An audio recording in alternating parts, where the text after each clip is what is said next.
On Tuesday, 11th September 2001, suicide attackers seized U.S. passenger jets and crashed them into two New York skyscrapers, killing thousands of people.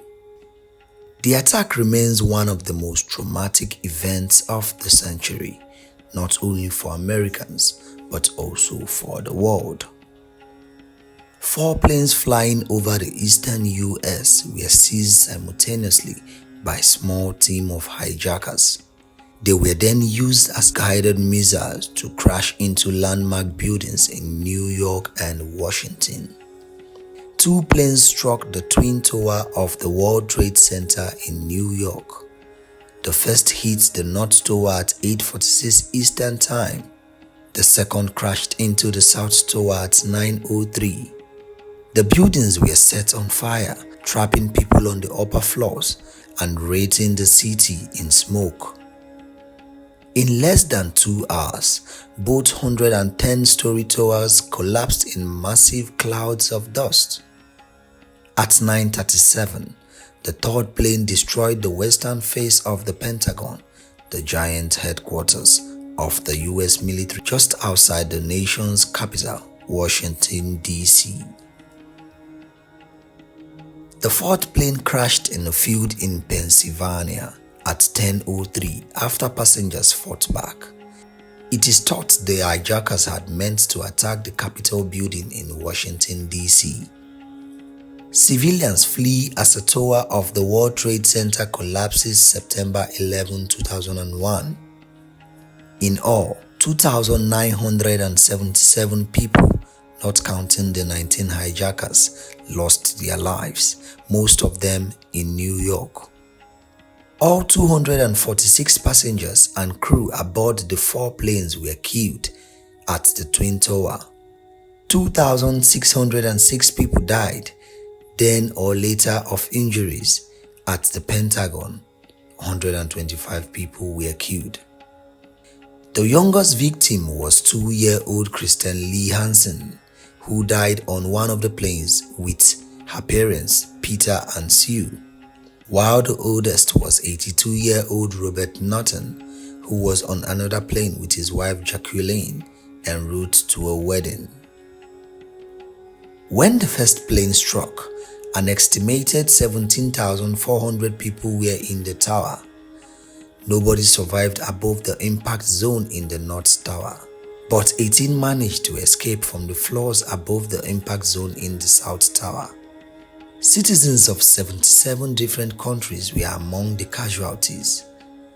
New York City lost 441 first responders. Thousands of people were injured or later developed illnesses connected to the attacks, including firefighters who had worked in toxic debris. An Islamist extreme network called al-Qaeda planned the attacks from Afghanistan, led by Osama bin Laden.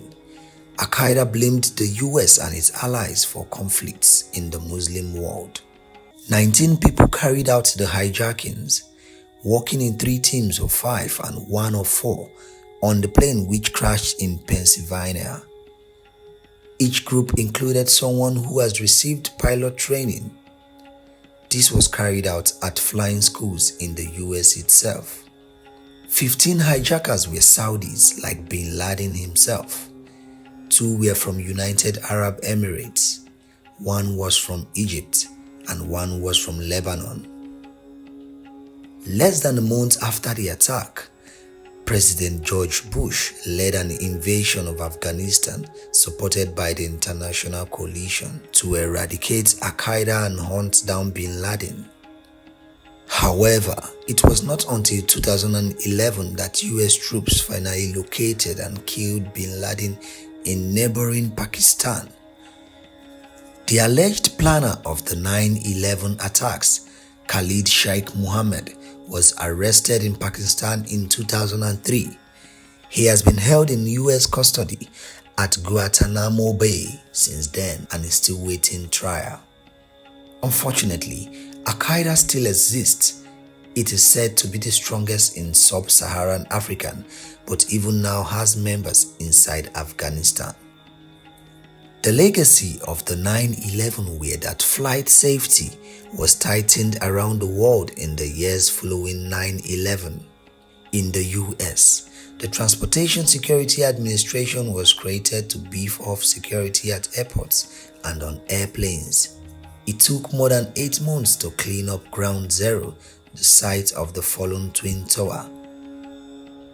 A memorial and a museum now stands on the site, and buildings have risen up again to a different design.